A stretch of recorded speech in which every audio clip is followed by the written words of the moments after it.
Muy buenos días a todos mis estimados amigos y hermanos. Les saluda su servidor, el hermano José Gilberto Carrillo. Le doy gracias a Dios porque puedo llegar a ustedes en esta mañana con una palabra de vida, una palabra que nos ayuda a entender cómo es que trabaja Dios en el Nuevo Testamento.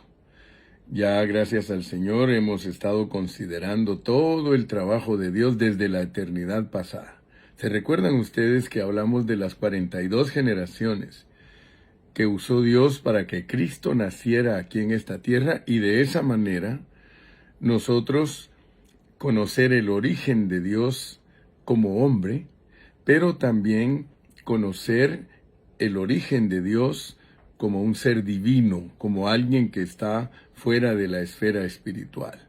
Todos nosotros, gracias a Dios que al correr de los años hemos entendido que la doctrina de la triunidad de Dios no es para saber enseñanzas o saber cómo es Dios como triuno, sino que para nosotros los cristianos formales, estudiosos de la Biblia, la doctrina de la triunidad es para entender cómo es que Dios se procesó. Eso es clave, eso es muy importante.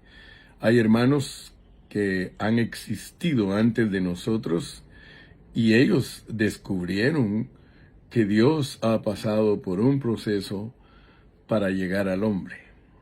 Algunos buenos maestros tenían vislumbres de lo verdadero de la enseñanza de la Biblia, porque inclusive yo me recuerdo cuando yo era pequeño, cuando era niño, habían unos nuevos testamentos que decían Dios llega al hombre, así los titularon, Dios llega al hombre.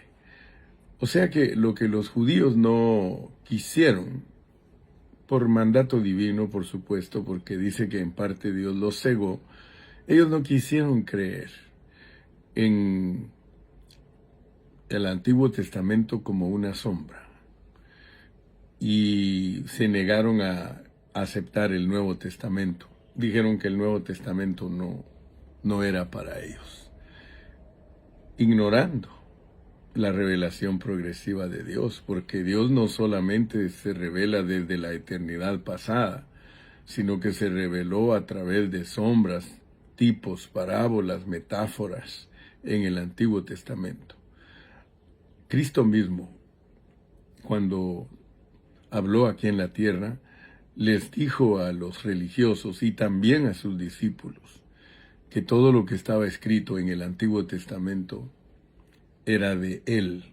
O sea que, estrictamente hablando, el Antiguo Testamento habla solo de Cristo y lo presenta como tipos, como sombras, como alegorías, pero soberanamente Dios les cegó el entendimiento a los judíos, porque Dios tenía sus planes. Él prometió desde el principio, le prometió a Abraham que en la simiente de él le bendeciría a todas las naciones.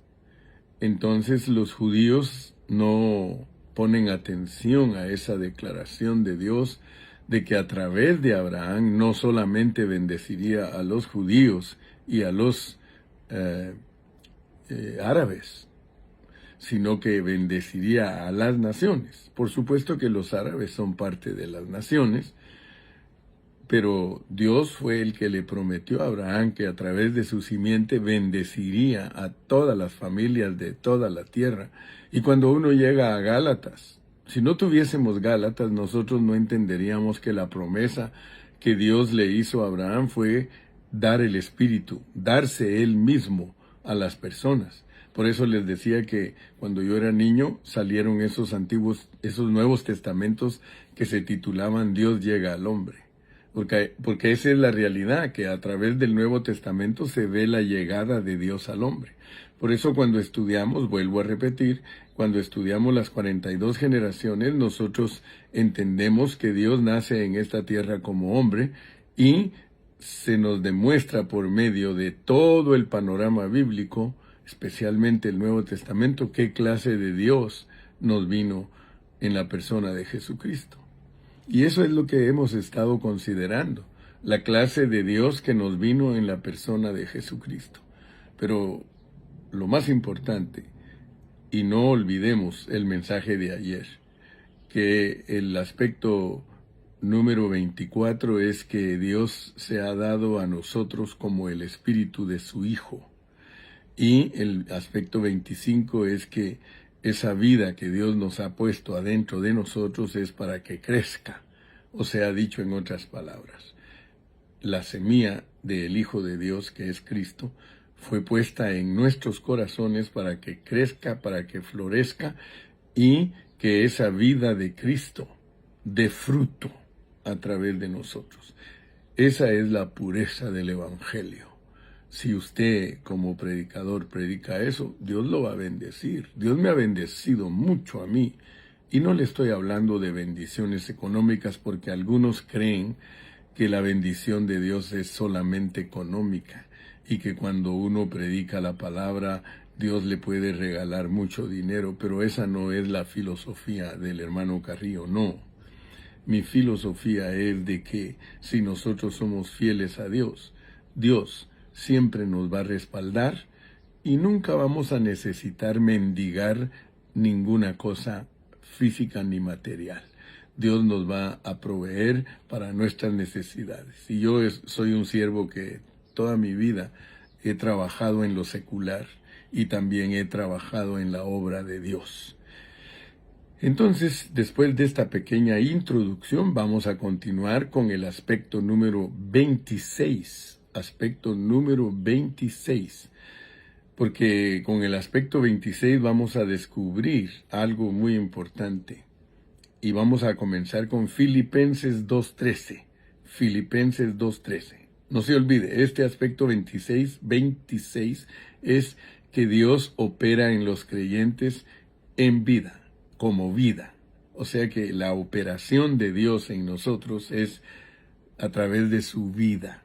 Filipenses es un libro que nos demuestra la manera de experimentar a Cristo. En este versículo se nos dice que para que nosotros podamos experimentar a Cristo, Dios debe operar en nosotros dos cosas, el querer y el hacer. Leámoslo, Filipenses 2:13. Porque Dios es el que en vosotros produce. No vayamos a otras palabras, usemos las palabras que están allí. Porque Dios es el que en vosotros produce. O sea que Dios en nosotros produce, da un producto y se llama querer y hacer. Porque Dios es el que en vosotros produce así el querer como el hacer por su buena voluntad. Ya sabes que la buena voluntad es su buen placer, benevolencia, buena voluntad.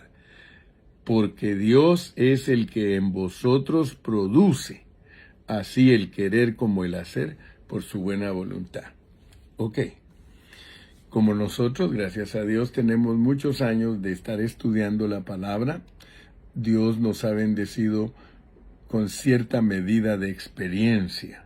Tenemos cierta medida de experiencia para interpretar la Biblia debido a que tenemos 45 años estudiando la palabra y procurando con diligencia estudiarla bajo su contexto para no errar, para no irnos en diferentes corrientes o irnos en diferentes caminos, sino mantenernos en el camino real, porque la Biblia tiene una línea central de revelación que es como un camino real. Podemos entrar a todos los pueblos, pero siempre tenemos que regresar al camino real para continuar nuestro camino hacia la meta a donde Dios nos quiere llevar. Entonces, por favor, no pierda de vista que Filipenses es un libro, una epístola, en la que Dios muestra la manera de experimentar a Cristo, de vivir a Cristo. Por eso estamos hablando que el aspecto 26 es operando en los creyentes como vida. O sea, la vida de Dios en nosotros opera y produce lo que dice aquí, querer y hacer de acuerdo a la buena voluntad de Dios. Eso es Cristo. Cristo es el querer y el hacer como la buena voluntad de Dios. Cristo es el que opera en nosotros. Entonces, note usted que este versículo que estamos usando, donde dice, porque Dios es el que en vosotros produce, así el querer como el hacer por su buena voluntad, está bajo un contexto. Está bajo un contexto. Y si usted quiere tener un contexto bien sólido, bien fuerte, tiene que empezar a leer desde el capítulo 2 y versículo 1, porque este es el capítulo 2 y versículo 13. Porque Dios es el que en vosotros produce así el querer como el hacer por su buena voluntad. Usted empieza a leer desde el versículo 1, dice, por tanto, si hay alguna consolación en Cristo, si algún consuelo de amor, si alguna comunión del Espíritu, si algún afecto entrañable, si alguna misericordia, completad mi gozo, sintiendo lo mismo, teniendo el mismo amor, unánimes, sintiendo una misma cosa. Y luego mire cómo dice el versículo 3, nada hagáis por contienda o por vanagloria, antes bien con humildad, estimándoos cada uno a los demás como superiores a él mismo, no mirando cada uno por lo suyo propio, sino cada cual también por lo de los otros. O sea que el contexto, antes de decirnos que Dios produce el querer y el hacer, nos pone a Cristo como el centro. Mire, si hay alguna consolación en Cristo, si algún consuelo de amor, si alguna comunión del Espíritu, si algún afecto entrañable. Y fíjese que lo está poniendo como algo que nosotros debemos considerar, porque nosotros sabemos que todo lo que nos pone el versículo 1 es una realidad de Cristo. Cristo es consuelo de amor. Cristo es comunión del Espíritu. Cristo es un afecto entrañable. Cristo es misericordia. ¿Sabe por qué le digo que se está relacionando a Cristo? Porque usted puede leer el versículo siguiente, el 14, después del 13, hacedlo todo sin murmuraciones y contiendas. Entonces, la idea de que Dios produce en nosotros el querer como el hacer, está enfocado en la persona de Cristo para que no sea nuestra alma la que opere, porque nuestra alma va a operar con murmuración y con contiendas. La mayoría de las iglesias, hermano, los hermanos están anhelando puestos en las iglesias. Ellos quieren que los pongan como ministros de alabanza. Ay, ¿por qué no me ponen a mí si yo tengo tanta experiencia como músico y tengo tantos años en esta congregación? Ay, ¿por qué no me ponen a mí de anciano? Ay, ¿por qué no me ponen a mí de diácono? ¿Por qué no me ponen de líder? ¿Por qué esto? ¿Por qué el otro? ¿Por qué aquello? Y se vuelven murmuraciones, hermano. Y ya no es Cristo el que está operando desde adentro de nosotros, ya es nuestra propia carnalidad, nuestro propio deseo. Entonces, por favor, yo quiero que usted vea este aspecto número 26.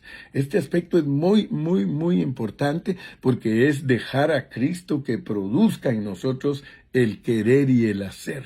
Y fíjese que no me quiero extender más en este punto porque quiero cubrir también el 27 en esta misma mañana. Quiero decirle que cuando se habla del querer como el hacer, el querer es interno. Por lo tanto, estamos hablando de Cristo como los dos aspectos del Espíritu Santo. Cristo en nosotros como los dos aspectos del Espíritu Santo son interiormente, esencialmente, operar dentro de nosotros la persona de Cristo, y eso se refiere al soplo de Cristo en sus discípulos cuando les dijo en Juan 20:22, recibid el Espíritu Santo. Entonces, nosotros tenemos el Espíritu Santo, tenemos a Cristo como el soplo divino, el Espíritu del Hijo dentro de nosotros, para anhelar ser las personas que hacemos todo en una forma correcta, con amor, en consuelo de amor, en comunión del Espíritu, en afecto entrañable, en misericordia. Estos son atributos divinos que tienen que fluir a través de nuestras virtudes humanas. Entonces, por favor, no se le olvide el aspecto 26, es que, perdón, es que la vida de Cristo fluya a través de nosotros. Perdón, voy a tomar un poquito de agua. Es que la vida de Cristo fluya a través de nosotros. Entonces, muy importantísimo. Y el otro aspecto es del hacer. El hacer es externo. Nosotros tenemos a Cristo como dos aspectos. Dentro de nosotros como esencia, como vida, y sobre nosotros como poder para efectuar todas las cosas en una forma poderosa como Él lo hace.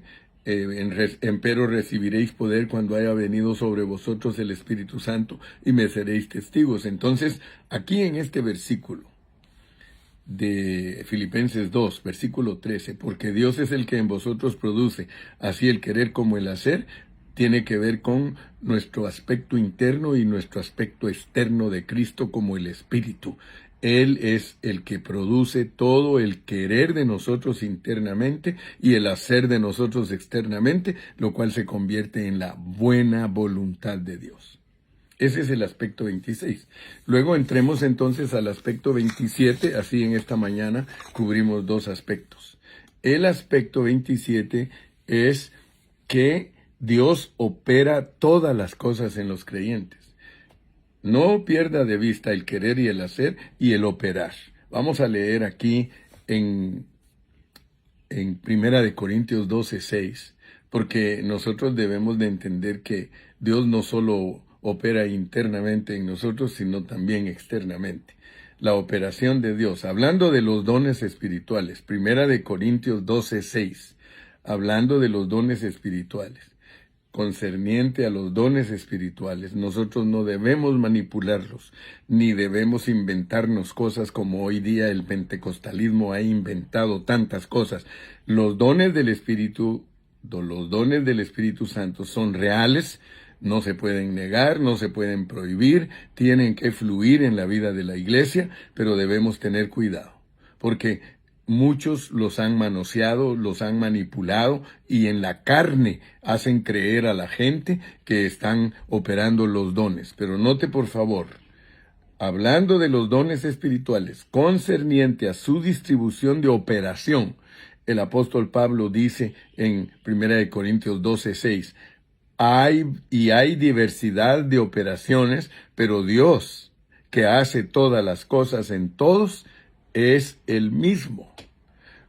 Usted lee cuidadosamente 1 Corintios 12:6 y usted con responsabilidad lee ese pasaje, usted se va a dar cuenta que los dones los maneja Dios, no el hombre. Dios opera todas las cosas en todos. En el trabajo de Dios, en el Nuevo Testamento, Él también opera todas las cosas, especialmente de acuerdo al contexto. Porque siempre acuérdese, el hermano Carrillo le va a decir, lea el contexto. El contexto del versículo 6 de 1 Corintios 12 son las cosas relacionadas a ejercitar los dones del Espíritu en el ministerio del Señor. Nosotros debemos de saber que en el ministerio del Señor se mueven los dones.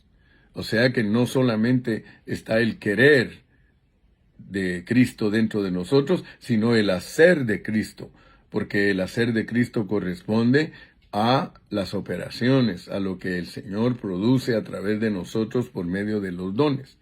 Para llevar a cabo el ministerio del Nuevo Testamento, a través de todos los creyentes, Dios opera todas las cosas en los creyentes de acuerdo a su deseo. Dios controla todos los dones espirituales para el desarrollo de su trabajo en el Nuevo Testamento y en las funciones de su iglesia. Dios se expresa a sí mismo por medio de manifestarse a través de sus miembros vivos de su cuerpo. Pero oiga bien, pues, porque tenemos que estudiar bien estas cosas. El aspecto 27 es muy importante porque debemos aprender de que es Dios el que opera los dones en la iglesia. Es Dios, no es el hombre el que puede ponerse a hablar jerigonzas y decir que dice Dios tal cosa. No, no, no, no. Esto tiene una responsabilidad muy profunda. Todo lo que Dios nos permite en el ministerio, y quiero decirle, yo soy una persona que creo en la manifestación del Espíritu Santo, pero cuando es genuina. Cuando es genuina, Dios le va a certificar a todos que algo genuino está pasando. Por ejemplo, en la iglesia pentecostal muchos hermanos se ponen a hablar en lenguas, pero nunca leen las restricciones que tienen el hablar en lenguas. El hablar en lenguas, óigalo, es bíblico. Pablo mismo dice, y no impidáis el hablar en lenguas. Ahora bien, uno tiene que tener un contexto claro de lo que son los dones. Estoy tocando lo de las lenguas porque es lo más manoseado que hay en el pentecostalismo. Hasta han llegado a un extremo de decir que si un hermano no habla en lenguas que no tiene el Espíritu Santo, lo cual eso es herejía. Esa es una herejía, hermano. Porque la Biblia dice otra cosa. La Biblia dice que ninguno de nosotros le puede decir al Señor, Señor, si no es por el Espíritu, lo cual significa que el hecho de que usted le pueda decir al Señor Jesús, Señor, te amo, mi Señor, mi dueño, eso solo por el Espíritu Santo lo puede decir una persona. Entonces, haberse inventado que para que alguien demuestre que tiene el Espíritu tiene que hablar en lenguas, eso es herejía. Porque usted debe de estar entendido de cómo funcionan las lenguas, porque las lenguas no solo hay idiomas, sino que también hay lenguas angelicales, y fue las lenguas angelicales las que Pablo dice, si yo hablare lenguas humanas, lenguajes y angelicales y no tengo amor, nada soy. Y es que él dijo eso porque los corintios se dejaron mover por medio de las lenguas, la interpretación de lenguas, el profetizar y todo, ellos lo manosearon y Pablo tuvo que regularlo. Tuvo que decirles, hey, momento, eso no es así, tiene que hacerse de esta y esta y esta manera. Lo cual entonces nos da a entender que es correcto que las operaciones, Dios es el que las mueve en la vida de los cristianos. Él es el que le da lenguas al que Él quiere, Él le da interpretación al que Él quiere, Él es el que reparte los dones, no somos nosotros. Nosotros no podemos decidir cómo operar los dones en la iglesia. Sujetémonos, pues, a la palabra de Dios, sujetémonos a Pablo. Pero los dones tienen que fluir, pero genuinamente, no fake, como dicen en inglés, no dones falsos, dice el Señor y lo que Dios nos está diciendo, ¿verdad? Entonces tengamos mucho cuidado, porque los dones son reales, no se pueden negar, pero tienen que ser genuinamente usados a través de que Dios opera en nosotros el querer y el hacer, y Él es el que hace en qué dirección nosotros usemos los dones. Amén. Entonces, no se les olvide, hoy solo estudiamos dos aspectos. El primer aspecto es el 26, que es que Dios opera por medio de su vida. La vida de Cristo operando en nosotros produce el querer y el hacer. El querer es interno y el hacer es externo. Y el aspecto 27, que es Dios el que maneja todos los dones espirituales a través de sus miembros. Él es el que opera todas las cosas en los creyentes. No abusemos. Corintios cometió el error de abusar de los dones y por eso los tuvo que regular Pablo. Que Dios te bendiga en esta mañana. Vamos a seguir estudiando. Mañana continuamos con el aspecto número 28. Que tengas un día muy excelente y bendecido. Ese es el deseo de tu servidor, José Gilberto Carrillo Mata. Hasta la próxima.